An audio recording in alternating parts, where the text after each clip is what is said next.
Paswerteng hapon po mga ka-STL, narito na pong resulta ng STL Rizal para sa araw na to, second draw, December 20, 2025, araw ng Sabado. Naway ang mga natayaan niyo pong mga numero kanina ay manalo nawa ngayong hapong ito, 4 p.m. Kaya't kunin niyo na po ang inyong mga ticket, narito na po ang resulta.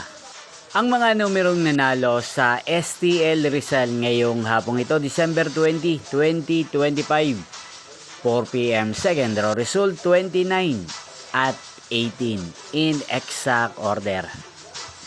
At ngayong hapong ito sa STL Rizal, atin pong i-shoutout si Ate Milet ng Rizal na nanonood po sa channel na to. Shoutout po sa inyo, Ate Milet. Sana po ay nasa maayos kayong kalagayan. At sa lahat po ng mga taga Rizal dyan, shoutout po sa inyo. Inyo pong napanood ang resulta ng STL Rizal. Maraming salamat po sa patuloy niyo pong panonood at pag-suporta sa aking channel. Magkita-kita pong muli tayo mamayang 8:45 p.m. para sa third draw result ng STL Rizal.